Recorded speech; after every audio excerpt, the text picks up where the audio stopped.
जो ऑडियंस है काफ़ी सारे लोग बोल रहे हैं पीवाईक्यू, हर कोई पीवाईक्यू, क्योंकि और भी कैंडिडेट पीवाईक्यू बोल रहे हैं, लेकिन पीवाईक्यू समझना कैसे? भाई पिछले अटेम्प्ट में जैसे कि कुछ नॉलेज की कमी रह जाती है या फिर थोड़ा प्रेशर हो जाता है, इन वजह से रह जाता है। और सी साइड यूपीएससी डेली न्यूज़ में आप सभी लोग का स्वागत है। दोस्तों, आज पहली बार आप हमको यूपीएससी संघ लोक सेवा आयोग पे इंटरव्यू लेते हुए देख रहे हैं। जैसा कि आपको बता दें, इसमें कैंडिडेट बाहर निकल के आ रहे हैं। यूपीएससी का इंटरव्यू चल रहा है। जानेंगे कैसा रहा इंटरव्यू, क्या क्या चीज़ें पूछी जा रही हैं और कौन सा अटेम्प्ट रहा, सर का माध्यम कौन सा रहा, ये सारी चीज़ें जानेंगे।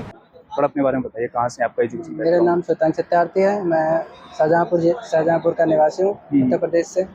और ये मेरा सिविल सेवन 6 अटेम्प्ट है। 6 अटेम्प्ट है। मेंस कौन सा है आपका ये मेंस मेरा सेकंड मेंस है। 2021 में मेंस दे चुका हूँ मैं। इंटरव्यू?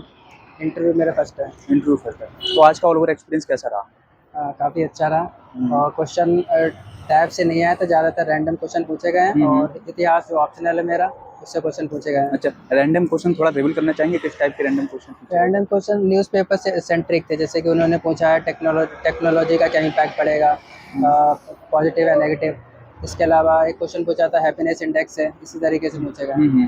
और ऑप्शनल से किस टाइप के क्वेश्चन पूछे गए? ऑप्शनल में वही इतिहास, जो वर्ल्ड हिस्ट्री से कुछ क्वेश्चन पूछे गए हैं। और अगर ब्रिटिश इतिहासकार ना आते तो कैसी स्थिति होती भारत की। ओके। ओके, और कोई क्वेश्चन जो करंट अफेयर से आपसे पूछा हो या फिर सिचुएशन बेस्ड क्वेश्चन आपसे पूछा गया हो? सिचुएशन बेस्ड क्वेश्चन नहीं पूछे गए, बस यही पूछा गया।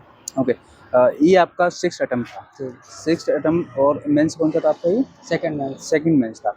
तो अगर मैं बात करूँ पूरी जर्नी की, तो इतना मोटिवेशन आया कहाँ से? 6th अटेम्प्ट के यहाँ सस्पेंस नहीं रह पाता ना, लोगों के पास इतना टाइम नहीं है। आपको कैसे, कहाँ से मोटिवेशन आया? नहीं, मुझे मेंस में ज़्यादा दिक्कत नहीं होती है। प्रीलिम्स में दिक्कत जैसे सबको होती है वैसे मुझे भी हुई, इस वजह से इतना लंबा समय लग गया। जैसे जैसे मुझे स्ट्रेटजी पता है किस दिशा में जाना है, सारे सोर्सेस में मुझे पता है कौन कौन से पढ़ने हैं, तो उन्हीं में मैंने स्टिक किया। और अच्छा, जो बैरियर था वो प्रीलिम्स बन रहा था, जी। कह सकते हैं इस चीज़ को। तो प्रीलिम्स की आपकी किस तरीके की स्ट्रेटजी थी? किस तरीके को अपने इस बार का प्रीलिम्स को और बेहतर किया?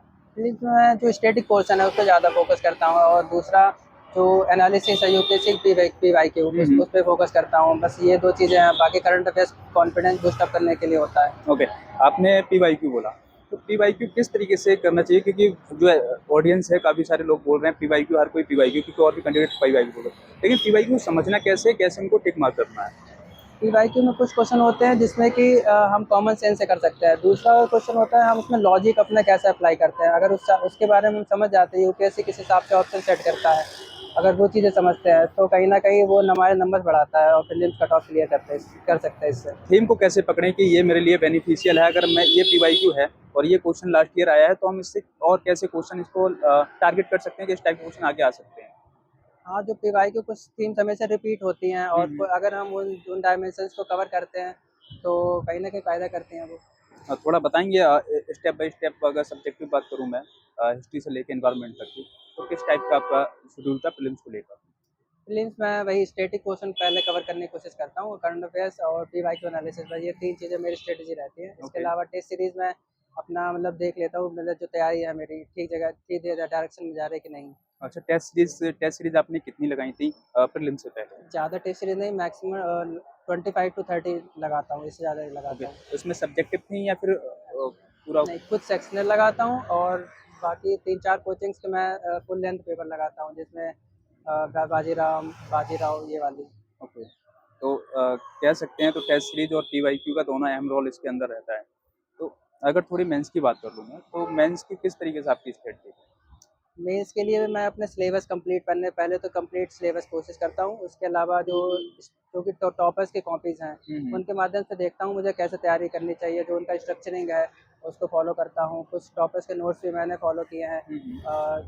जो मतलब जो हमारे गैप्स होते हैं उनको फिल करता है। ओके, इस यूपीएससी की जो फाउंडेशन होता है वो किस तरीके से आपने तैयार किया? इसमें कोई एडवांस बुक आपने यूज़ किए या फिर एनसीईआरटी से इसकी शुरुआत की? मेंस के लिए मैंने एडवांस बुक्स तो कोई नहीं पढ़ी हैं, हम्म, बाकी कुछ टॉपर्स के नोट्स पढ़े हैं। और बस ऐसे मैंने गूगल से करके कुछ नोट्स होता है कोचिंग के, वैसे पढ़े हैं। ओके।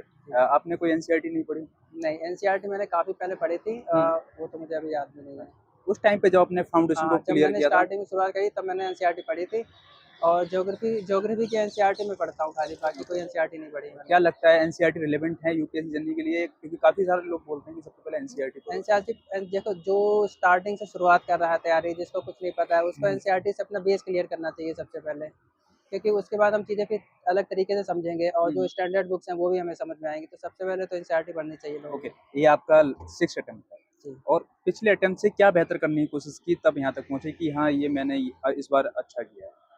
भाई, पिछले अटेम्प्ट में जैसे कि कुछ नॉलेज की कमी रह जाती है या फिर थोड़ा प्रेशर हो जाता है, इन वजह से रह जाता है। और सी सेट वैसे भी कठिन होता जा रहा है, हम्म। इसमें भी समस्याएं उत्पन्न हुई हैं मेरे लिए, तो मैंने सी सेट पे थोड़ा ज़्यादा ध्यान दिया इस बार। क्या ज़्यादा ध्यान दिया सीसेट में? क्योंकि कॉम्प्रहेंसिव मैथ या फिर रीजनिंग किस चीज़ को आपने ज़्यादा? सी साइड में कॉम्प्रिहेंशन छोड़ के नहीं जा सकते हैं, हम्म, क्योंकि जो मैथ्स की जो नेचर है, क्वेश्चन जो आते हैं वो काफ़ी कठिन आते हैं। तो हम अगर एक ही पोर्शन पे भरोसा करते हैं, दूसरा छोड़ते हैं, तो कहीं ना कहीं समस्याएं उत्पन्न कर सकती हैं। राइट। तो मैंने जो जितने भी टॉपिक्स हैं पीवाईक्यू में, सी सेट से जो क्वेश्चन आते हैं वो मैंने अलग से तैयार किए और जो क्वेश्चन पीवाईक्यू वो भी सॉल्व किए। तो 33 मार्क्स ला सकते हैं ऐसे। ओके, अगर मेंस की थोड़ी मैं बात करूँ पेपर 1 से लेके 4 तक की, तो उसके लिए आपकी क्या बुकलेट थी, क्या रिसोर्स थे आपके? पेपर 1 से 4 तक जो मेरा ऑप्शनल हिस्ट्री था, तो वहाँ से मेरा हिस्ट्री हो गया था। ज्योग्राफी के लिए मैंने पीवाईक्यू पढ़े हैं हम्म, और मेंस के लिए कुछ टॉपर्स के नोट्स मैंने पढ़े हैं और कुछ कोचिंग वगैरह के नोट्स मैंने जैसे जीएस3 किसी कोचिंग से मैंने उठाए थे नोट्स, वहाँ से पढ़े हैं। आपने कोई कोचिंग ज्वाइन किया या सिर्फ नहीं, कोचिंग नहीं ज्वाइन की है, बस नोट्स उठाए मैंने नोट्स? कोचिंग से। ओके, क्या लगता है कि जो स्टूडेंट कोचिंग करते हैं, कोचिंग किसके लिए इम्पोर्टेंट है? अगर कोचिंग नहीं करते हैं तो क्या हम सेल्फ स्टडी करके इसको क्रैक कर सकते हैं? दो प्रकार के लोग होते हैं, किसी को कोचिंग की आवश्यकता होती है, किसी को नहीं होती है। तो मैंने कोचिंग पे नहीं रिलाई किया, अपने अपने पर भरोसा रखा है। तो मेरी स्ट्रेटजी स्वीट सिंपल थी, इसलिए मैंने निकाला है। ओके, यहाँ पर डाउट होता है सबसे ज़्यादा स्टूडेंट का कि जो करंट अफेयर होती है, करंट अफेयर को हम पेपर में कैसे ऐड करें? ये कैसे पता लगाएं कि ये हमारे लिए बेनिफिशियल है, ये पेपर 1 के लिए है, पेपर 2 के लिए है, कैसे उसको पकड़ें? प्रीलिम्स में करंट अफेयर्स का मुझे लगता है ज़्यादा रोल नहीं रहता है। मेंस हाँ, और मेंस में करंट अफेयर्स चीज़ें लिंक करने के लिए, वैल्यूडेशन के पार्ट के लिए ठीक है, और कुछ इश्यूज करंट में रहते हैं, वो टॉपिक्स रिपीट होते हैं। तो हमें मतलब रेगुलर न्यूज़पेपर पढ़ना चाहिए, कहीं ना कहीं जो चीज़ें हैं वो सब अच्छे से बेहतर समझ सकते हैं, उनको हम पेपर में लागू कर सकते तो हैं। आपका क्या रिसोर्स था वैल्यू एडिशन के लिए? मैंने द हिंदू पढ़ा रेगुलरली और नोट्स मेकिंग ज़्यादा नहीं करी, लेकिन कुछ डेटा वगैरह है उनको मैंने लिखते रहा हूँ साथ साथ। आंसर राइटिंग आपने कब से स्टार्ट कर देना चाहिए किया था? 2021 में ही मैंने मेंस लिखा था, उसके बाद से आंसर राइटिंग शुरू करी, उससे पहले मैंने आंसर राइटिंग नहीं की। ओके, अच्छा आंसर लिखने के लिए क्या-क्या स्ट्रक्चर उसमें होना चाहिए और किस तरीके से उसको डिज़ाइन करना है? आंसर राइटिंग सबसे पहले तो बेसिक से शुरुआत करनी चाहिए। आप अपना जो नॉलेज है उसको, जो क्वेश्चन की की डिमांड है उसके अनुसार प्रेजेंट कर पा रहे हैं कि नहीं कर पा रहे हैं। जब वो हम कर लेते हैं तो फिर स्ट्रक्चरिंग में भी बेहतर सुधार करने की कोशिश करते हैं, हेडिंग, सब हेडिंग्स, वैल्यू एडिशन, और धीरे धीरे सीधे सुधरेंगे। हमको टॉपर्स के नोट से भी गाइडेंस ले सकते हैं कि वो कैसे आंसर्स लिख रहे हैं, फिर हम इम्प्रूवमेंट कर सकते हैं उनमें सुधार करके। ओके, जो एस्पिरेंट 2025 को टारगेट कर रहे हैं उनके लिए आपका क्या मैसेज रहने वाला है? अब इस बार अब क्या करें, क्या नहीं करें?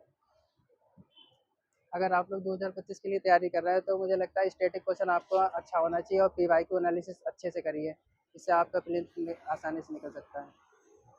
ओके, आपका मीडियम कौन-सा था ये? हिंदी मीडियम। हिंदी मीडियम था।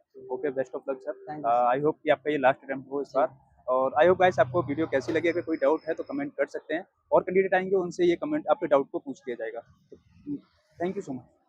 तो जी हाँ दोस्तों, जो भी चैनल पर नया रहा चैनल को सब्सक्राइब करके बेल आइकन जरूर प्रेस कर दें ताकि उत्तर प्रदेश लोकसभा व नववर्ष की बात तरफ से कोई भी महत्वपूर्ण अपडेट आप चैनलों से मिस ना होने पाए और ऐसे ही टॉपर्स मोटिवेशन वीडियो भी आपको मिलती रहे। मिलते हैं अगली वीडियो में, तब तक के लिए जय हिंद, जय भारत।